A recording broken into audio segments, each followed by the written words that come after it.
լսեցին Աշարժան Մեղադրովի հիմնավորումները, որոնց կապակցությամբ կասեմ հետևյալը։ Նախ սկսենք մի քայլ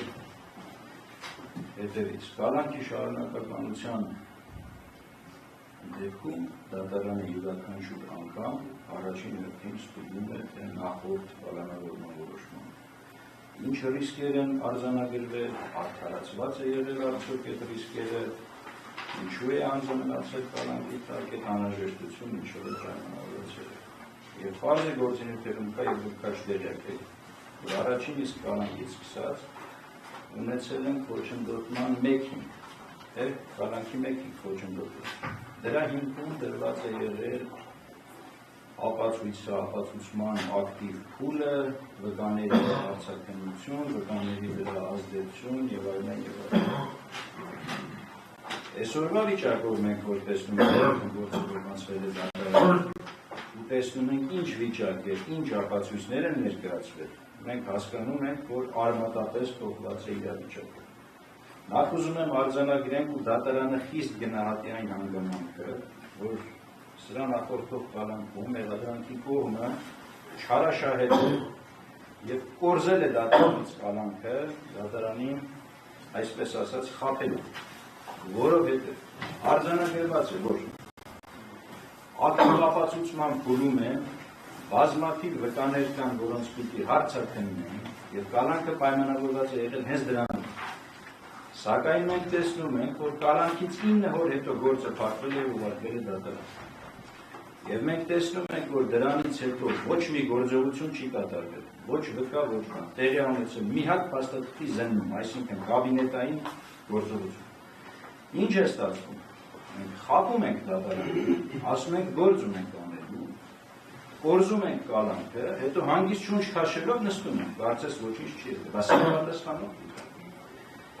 Այսօրվա նյութերով ակնհայտ է, որ որևէ վկայի հարց չկա։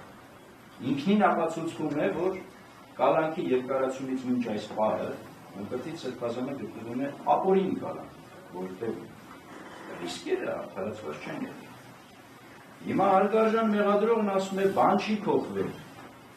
նախաքննական կալանքի շարունակում է պահպանվել հիմքերը։ Էն էլ ոնց է փոխվել, արմատապես է փոխվել։ Դատակոչված չի ոչ մի վկա, որոնց վրա ապօրինի, այսպես ասած, ճակերտավոր ազդեցությամբ էր ենթադրվում կալանքի հիմքը։ Չկա այդպես բան։ Հարյուրեն այդ վկաները, որոնց վրա կազմվում։ Մեղադրողն ասում է ապացույցներ հետազոտելուն խոչընդոտի։ Մեղադրական եզրակացության մեջ նշված է 4 ապացույց։ Ուժողների ցուցմունք եւ զննման արձանագրություններ տեսանյութ։ Հասկանալի է, որ տեսանյութերի զննումների տեսականորեն Իմ գնահատմամբ լուրջ չէ մտածել, որ ուժողների վրա սրբազանը կարող է ազդեցություն ունենալ։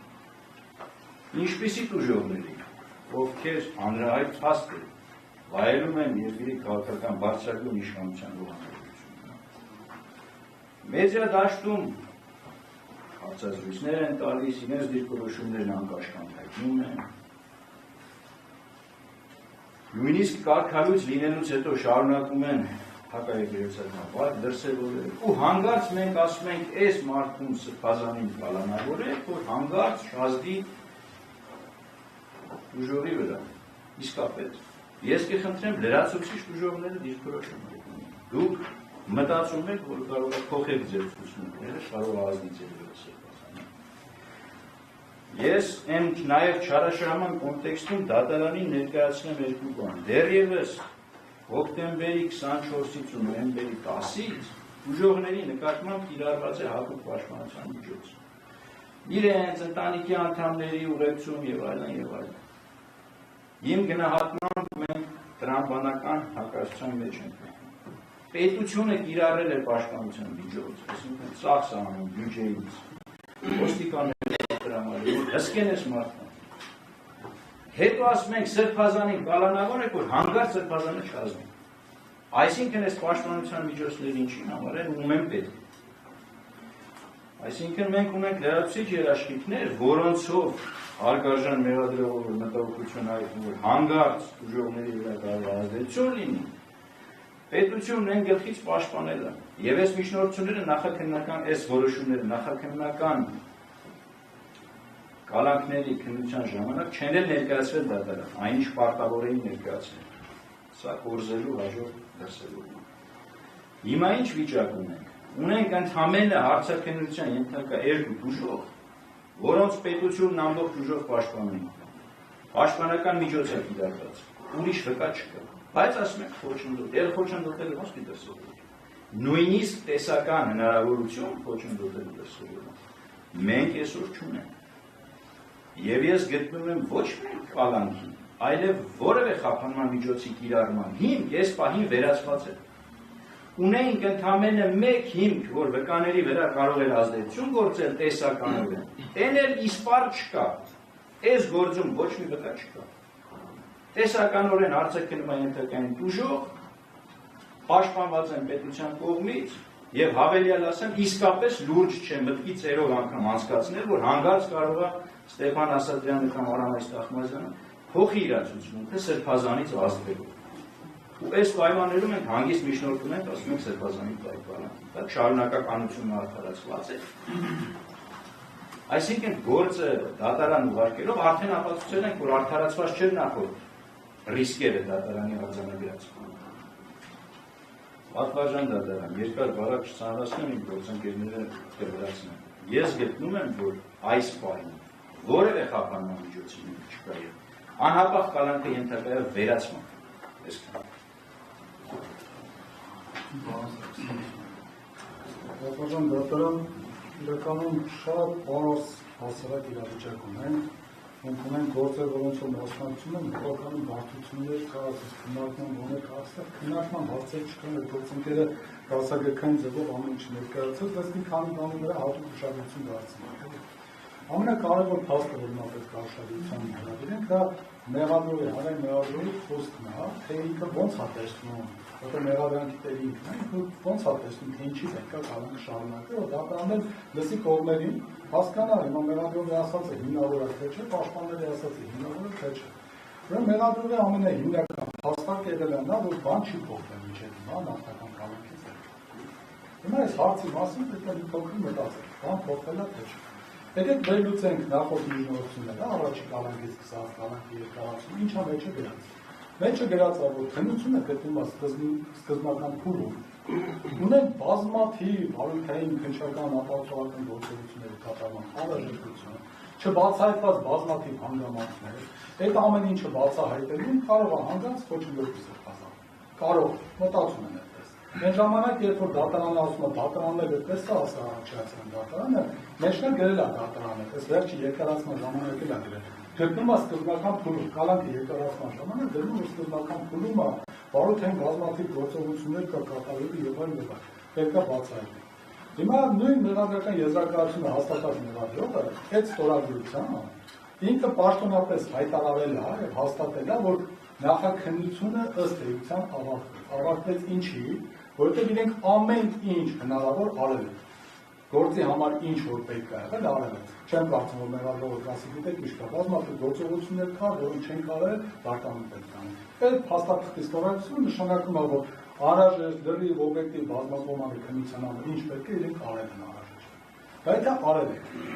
Վկաներին ենթ բոլորին որ պետք է հարցաքննել։ Ձեր ասած սկզբնական փուլի քննության ավարտելն է։ Այդ գործողություն չունեք անել։ Իրականում բան չի փոխվել։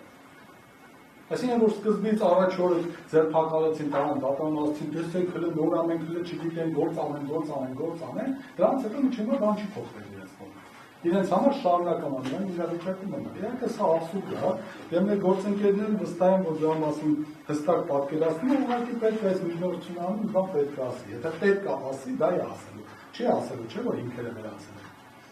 Ում վրա պետք է խոչընդոտի։ Վերացական կարելի է, չէ՞ ասել, sense գործողությունների ինչ ասած բարձր հավանականություն որ խոչընդոտի։ Ինչի՞։ Եկեք հերթով անդրադառնանք։ Իմ գործընկերը շատ հստակ անդրադարձավ, բայց դեռևս այդ ուժողներին թողնենք։ Այն որ տեսանյութեր կա, որոնք որ դատանում պետք է այդ տեսանյութը բոլորը միասին զննենք նայենք։ Դրան ինչով է խոչընդոտում։ գողանալու կրիչը, դատարանի ձեռքից վերցնելու, ինչ անելու, որ չկարողանան դատարանում դա հետազոտել։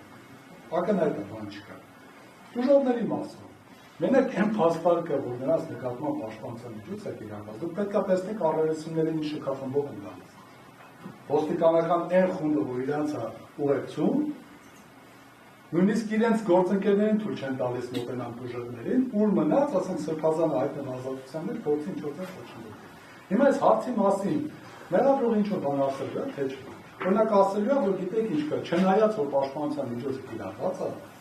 բայց մեկը մենք չենք կարողանում պաշտպանել։ Մենք այդ հնարավորությունը պետությունը չունի, չի կարող պաշտպանի, կարող է խոչընդոտումներ լինի եւ այլն։ Իսկ գուցե եղանակը ասեն ոնց պետք է խոչընդոտի։ Եթե դժողները ասում են իբր թե ինչը պայմանը միշտ նա է, որ իբր թե հոգևոր առումով աշճանակարության որ բարձր է, հետեւաբար դրա ելնելով խոչընդոտի։ Գիտեք, այստեղ իրավիճակից ելնելով գուցե դրա մասն է պետք է ասեմ։ Դժողները չեն կատարում նույնիսկ ամեն հայոց կաթողիկոսի հանդեպ, կամ իրավական են փաստաթուղթը, որը կա, կամ ասենք այդ հոգևոր աշճանակարության մեջ այն ցուցումը, որը իրավունք ունի հոգևոր առումով, դա չեն կա, հրապարակային հայտարարում են։ Չէ, ինչ չեն ասում։ Այսինքն քննարկենք, որ իրենք կարող են ճնշվել,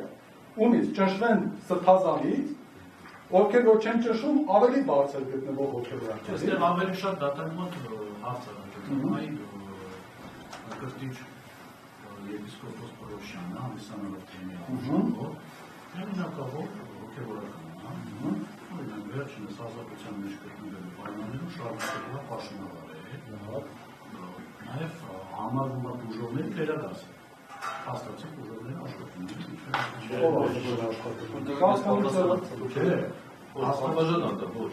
Ուրեմն ուժովները կարգալուց եղած են, եւ իրանք որևիցե կապ չունեն, ոչ հայրաքելական սուրբ եկեղեցու հետ, ոչ էլ արագացությունից, իրանք որևիցե կապ չունեն։ Իրանք կարգալուց եղած են, իրանք համարվում են աշխարհիկ անձինք։ Որևիցե իրավաբանական հոգևոր կապ չունեն մկրտիչ սրբազանի հետ։ Այս ձեր դիրքորոշումը վերջում կլսեն, շատ Այսինքն դա անհայտ փաստ է, որ նրանք կարգալուց եղած են։ Կարգալուց նույն նշանակում քահանական իրենց կարգից զրկված են։ Չէ, ես փաստացի պարոն Ծովյան, փաստացի վերջին օրինակ, Հովանավանքում աշխատանքային թե չէ։ Պատվական դատարան, աշխատանքի չի այցելում, ինքը Հովանավանքը զավթել է, դրա կապված դատարան։ Չէ, ինքը Իմաստեղ չենք հավաքվել, որ որոշենք դուք եք հաստատից պարզաբանում դու վերադասով հասկանալ Պատվական դատարան, եթե պատկերացեք, հա, դու աշխատանքային հարաբերություն չի, բայց եթե մեկին աշխատանքից ազատել են, իրավաբանական կապ չունի, նա չի ենթադրում, չէ՞, որ իր վերադասի հրամանին։ Այդ նա չի աշխատում։ Դրա դեպքում հոգևոր կարգավիճակից զրկված է, նա այլևս պարտավոր չէ ենթարկվել հոգևոր վերադաս իշխանությանը։ Ավելին փաստացիչն է ենթարկվում, որտեղ վերադաս իշխանությունը հոգևոր ասել է Հովանավանքը վերադարձրեք եւ ապօրինի ծիսական առողջությունը մի կատարեք, բայց իրենք չեն ենթարկվում։ Այսինքն եւ փաստացի չեն ենթարկվում։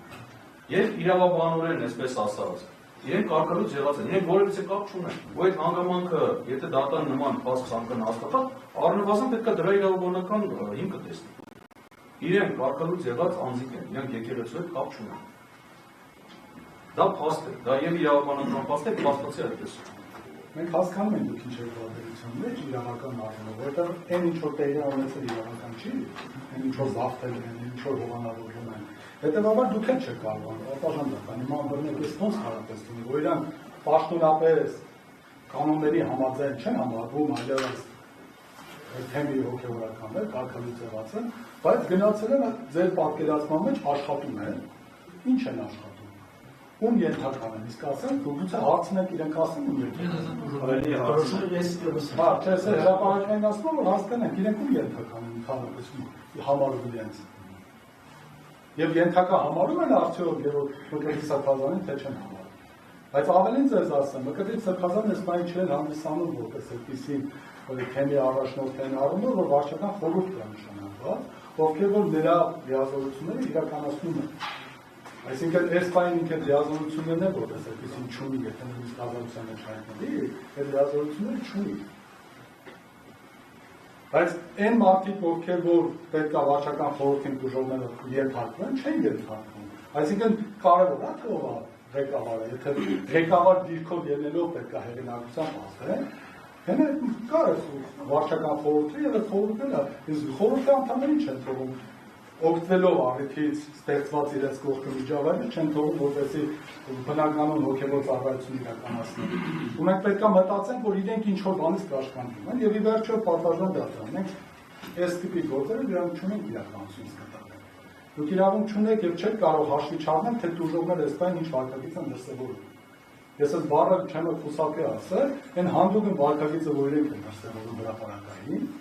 եւ օրինախախ, որի շուրջ մենք նաեւ իմ գործընկերը նաեւ նշել, որ իրավական գնահատական չեմ կարող չտանք, ոչ չտանք։ Օրինակ ոչ չտանք, մենք ասենք, որ դժողները վայ ես ինչ մեղք են, հեսա մկրտի սրբազանը դուրս կգա խոչընդոտի, բայց չտենակ իրանք ինչ կա։ Կարող է իրանք են հանգած շնշում գործադրելու։ Կա տենց հավանականություն, որ հաշվի առնելով այսօրվա իրենց կողքը դրսևորված իրավիճակը, դրանից ելնելով իրենք փորձեն ճնշում գործադրել, չենք մտածում դրա մասին։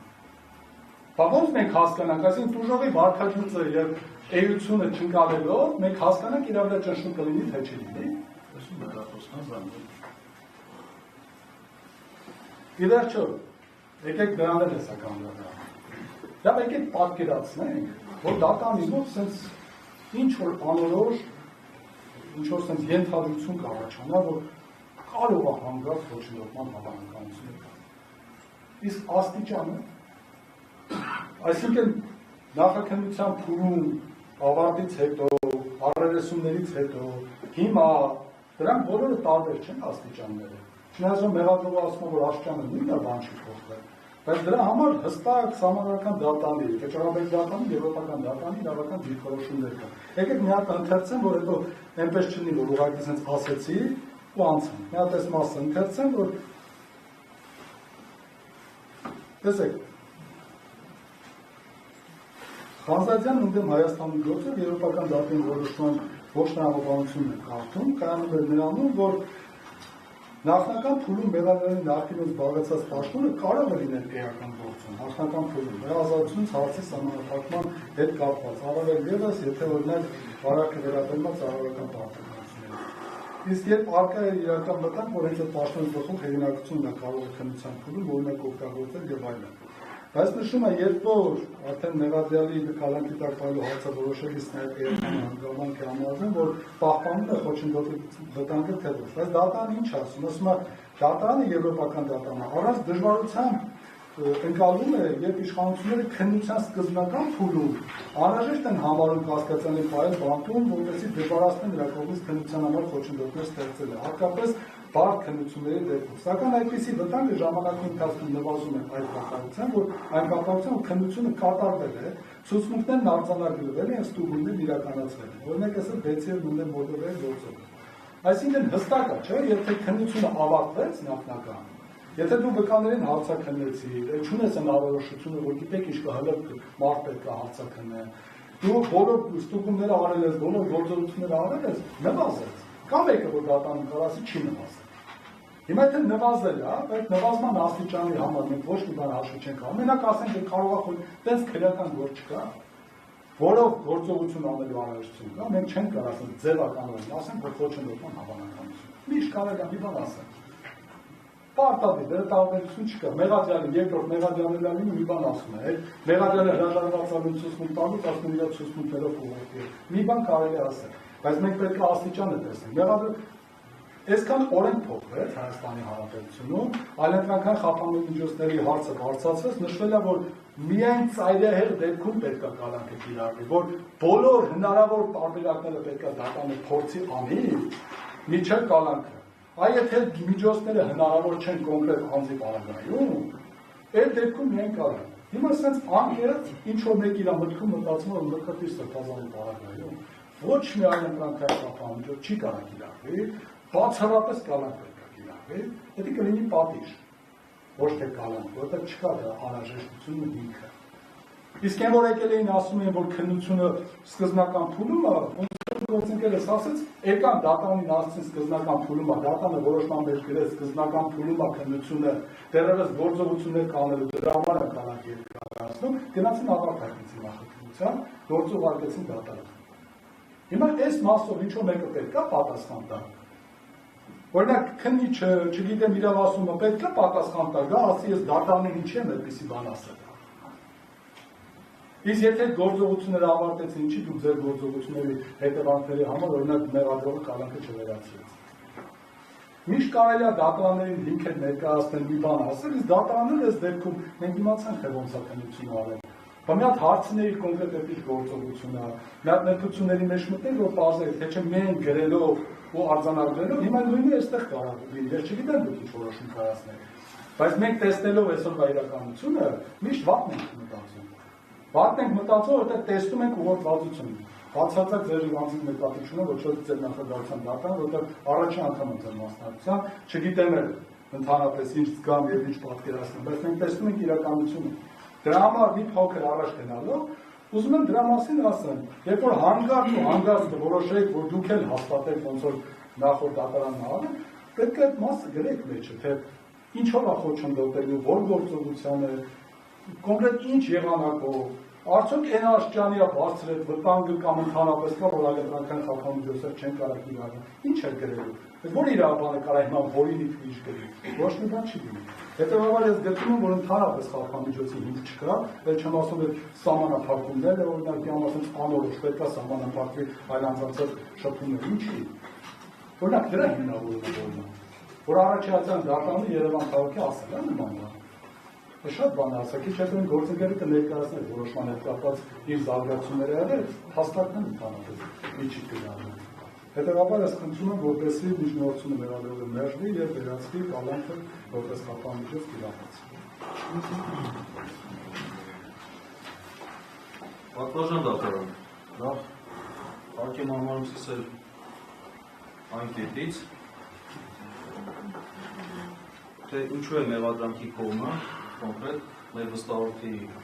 մասով միջնորդել եւ հասել ամենածանր խափանման միջոցին։ Տեսեք, ի վերջո օրենսդիրը պարտավորեցնում է եւ իրենց եւ նաեւ դատարանին հաշվառել են մեղադրյալի անձը։ Ով է մեղադրյալը։ Տվյալ դեպքում դուք լավ գիտեք ու բոլորը լավ գիտեք, որ մասնորեն Մկրտիչ եպիսկոպոսը, Մկրտիչ եպիսկոպոս Պոշյանը Արագածոտնի թեմի առաջնորդն է, ամբողջ մարզի առաջնորդն է հոգևոր։ Եվ այսօր հոգևոր առաջնորդին տանել մեկուսացնելը մի բանկում, ասենք տանել այլ անձագործների մեջ մեղադրող անձանց հետ մի քիչ տեղավորելը, եթե ոչ պատիժ, ապա ինչ կարելի է իրեն բնորոշել։ Երբ որ մենք տեսնում ենք, եւ մենք փաստաբաններս հաճախ ենք առնչվում բնականաբար քրեական վարույթներով խափան միջոցների կիրառման մեջ, տեսնում ենք բազմաթիվ հանցագործներ, այդ թվում սպանության մեջ կասկածվողի մեղադրվողը, որը օրինակ այլընտրանքային խափան միջոցներով դուրս է կամ տնային կալանք։ Եվ այստեղ Մկրտիչ սրբազանի, որի քրեական մեղադրանքի հետ կապված բազմաթիվ հարցեր կան, որը մենք առիթ ունենանք այդ հարցերը բարձրաբանելու, իրականության մեջ շինծում մեղադրանքով ինքը մեղադրվում։ Դա բնականաբար հաջորդ փուլերի հարց է, հիմա չեմ անդրադառնում, բայց հարցերի հարցը, ինչու պետք է Մկրտիչ սրբազանը գտնվեր կալանքի տակ եւ ինչու պետք է հիմա էլ գտնվի կալանքի տակ։ Ինչպես են գործընկերը ճիշտ նկատեց, նախորդ, այսինքն կալանքի երկարացման վերաբերյալ առաջին հաշվի դատարանի որոշման կայացման ժամանակ հիմնվեց փաստորեն քննիչի հետ պայն ներկայացված այն փաստարկների վրա, որ մենք վկաների հարցակրթության հարց ունենք եւ փաստորեն հենց այդ ապահովելու համար պետք է կալանքը շարունակել։ Եվ ինչպես արդեն դուք դենց գործի նյութերից տեսնում եք, մեղադրական եզրակացությանը կից չկա նույնիսկ վկաներ, այսինքն այս գործով մեղադրանքի կողմը վկաներ չի ներկայացնում, չկա վկա։ Հիմա լավ, բա ինչ ան այդ վկաները։ Եվ պատահական չի, որ նշեց այո փոխի բառը միգուցե օգտագործես, բայց այո խափել բառը այստեղ տեղին բառ է։ Լավ, ամբողջ մի պաշտոնական մեղադրանքի կողմ։ Ինչու է դատարանին ոչ ճիշտ տեղեկատվություն տալիս։ Եթե չպետք է լինեին վկաներ, ինչու ասում վկաներ, ինչ որ դատարանը կարող է շարունակի։ Հիմա տեսեք, մեղադրողը որպես փաստարկ ասեց, որ կարող է ազդեցություն ունենալ ուժողների վրա։ Իր կարգավիճակը օգտագործելով։ Հիմա պատվաժան դատարան, ես ոնց հասկացա, ձեր մոտել է այդ տպավորությունը, չկարողացա փառատել թե ոչ, դա չգիտեմ, դա երևի ձեր որոշումից երևա, բայց դուք էլ եք կարծում, որ ուժողները ունեն հոգևոր կարգավիճակ եւ ունեն ենթակայական կարգավիճակ մկրտի սրբազանի հետ։ Չկա այդպիսի բան։ Հայ առաքելացիական սուրբ եկեղեցին դա սահմանադրությամբ նույնիսկ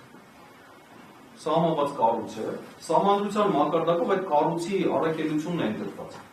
Ավելին, Հայաստանից առաքելական սուրբ եկեղեցու Հայաստանի Հանրապետության փոխհարաբերության մասին օրենքի կրոնական կազմակերպության խղճի ազատության մասին օրենքի համաձայն հստակ կան մի քանի պարտադիր նորմեր։ Առաջին, ասում եմ պետությունը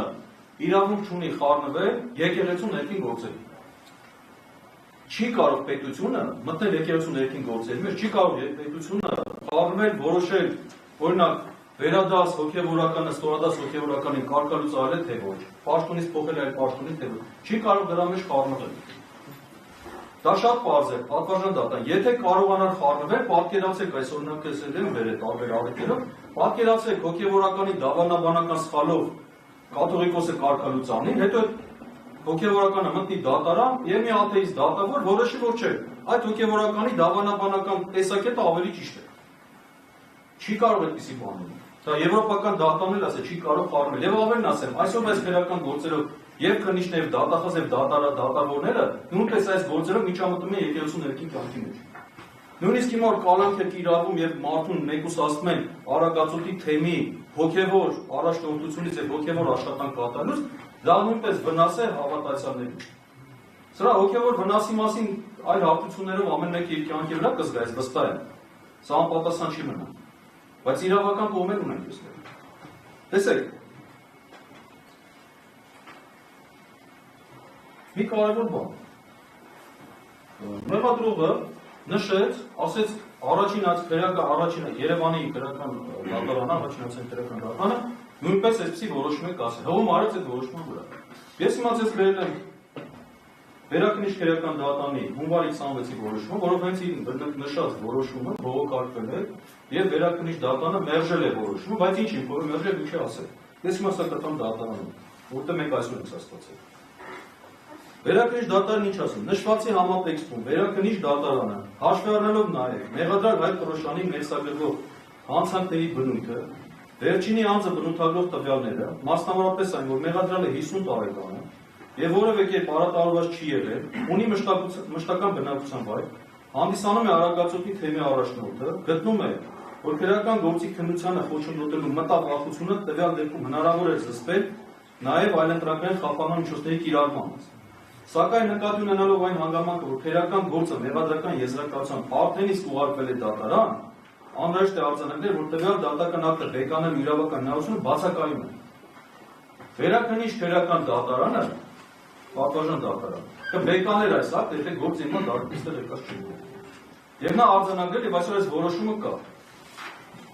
Արձանագրել պետք է այստեղ առնվազն այլընտրանքային միջոցներ կիրառել։ Ես սա ներկայացնում եմ դատարանին։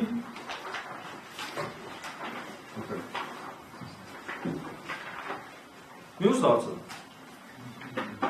Տեսեք, մեղադրողը նույնիսկ չփորձեց իր կալանքի միջնորդության, կալանք իրարի միջնորդության հետ միաժամանակ սահմանափակումների մասին խոսել։ Եվ դատարանի հուշումից հետո նոր ասեց, այո, դա էլ եմ ուզում։ Բայց քրեական դատավարության 118 հոդվածը այսպիսի ձևակերպումն է, ընթերցում եմ։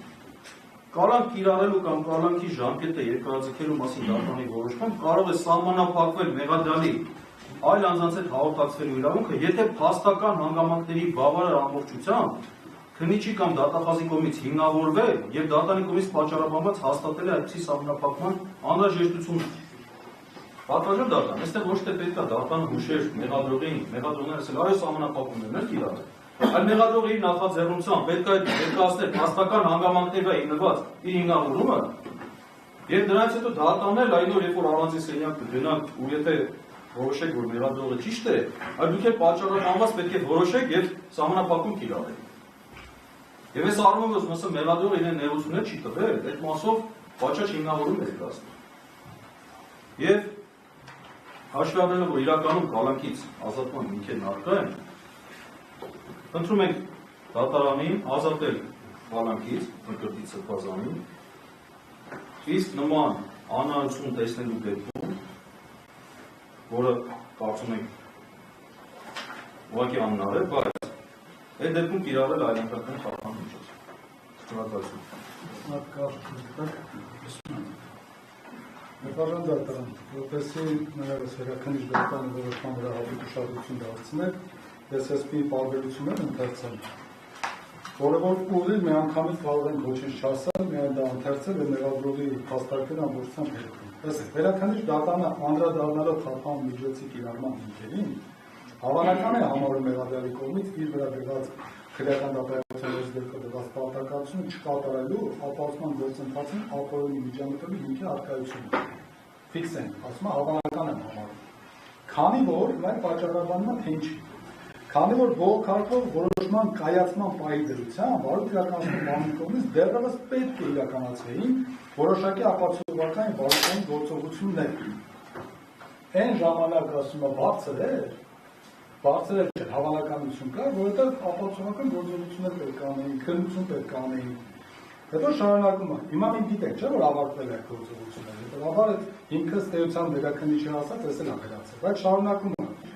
Սակայն միևնույն ժամանակ հատկանշական է, որ տվյալ քրեական վարույթով հայ պրոշանի վերաբերում են ավարտներ, որոնք ենթադրաբար կատարվել են 2021-2023 թվականներին, ուստի տվյալ փուլում դրա հավանականությունը բարձր չէ, նույնիսկ այդ գործողությունները որ պետք է անեին, որ ասում են վկաներ պետք է արձակնեն, գործողություններ ունեն, նույնիսկ ասում են այն ժամանակ բարձր չի եղել խոչընդոտման հիմքի հավանականությունը, եւ վերջինի նկատմամբ ազատություն զրկելու հետ կապված ամենախիստ խափանմիջոցի կիրառումը չի բխում հանրային եւ մասնավոր շահերի հավասարակշռության սկզբունքից։ Ավելին, պետք է նկատել նաեւ, որ դատարանը բողոքարկվող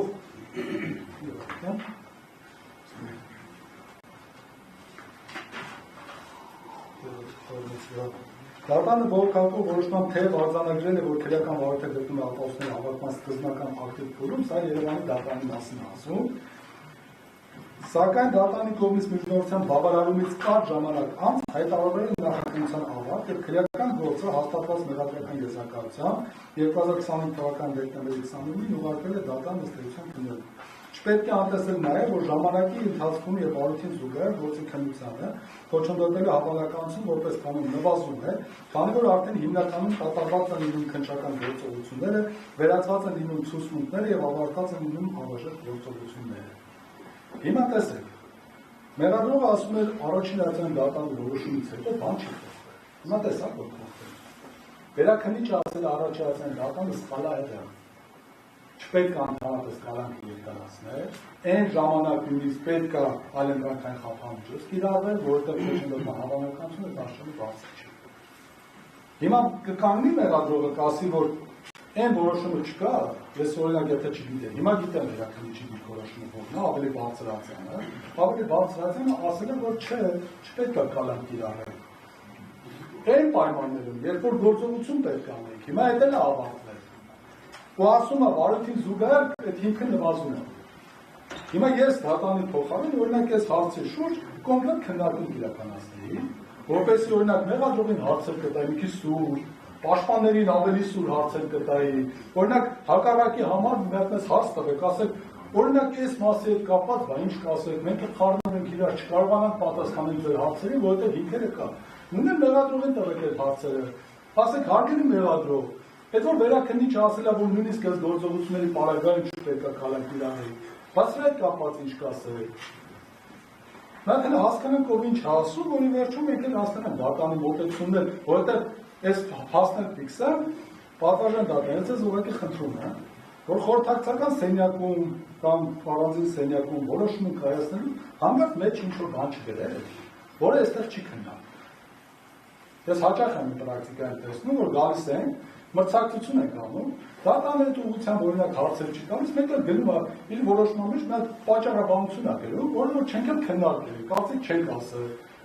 Իր մտքերի հետ պետք է մի կռվեինք դատավորին, որ հասկանանք ինչ է մտածում ու դրա շուրջ օրինակ փորձենք հակառակ։ Հիմա եթե ձեր մոտ ինչ-որ միտք առաջացել, որ օրինակ պետք է պատճառաբանել, տվեք մեզ այս հարցերը, բարձրաձայնենք, քննարկենք, մրցակցենք, որ հետո իմանանք, որ դրա շուրջ մեր ասելիքը ասել ենք, սպառել ենք ու որոշում ունեցենք։ Սա շատ կարևոր է, որովհետև հակառակը մենք միշտ տեսնում ենք, այսքան։ Պատասխան ասենք, դուք Ժողովի լսենք ինչ է ասում, ժողովի խոսելու խոսքը լսում։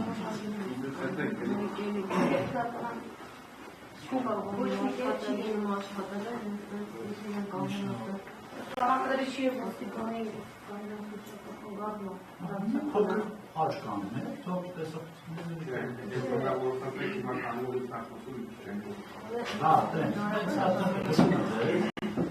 Նախ այստեղ դավանաբանական հարցերի վերաբերյալ կարծիք արտահայտվեց, կարգավորությանը բերեց ամեն ինչը ոնց որ կապվեց, ուզում եմ շեշտել, որ մենք դավանաբանական հարցերով կարգալույց եղած չենք եւ կարծում որ դատարանում այս թեման քննարկելը ավելորդ է։ Երկրորդ, փաստաբաններից մեկը ասում էր, որ Արագածոտնի թեմ ունի վարչական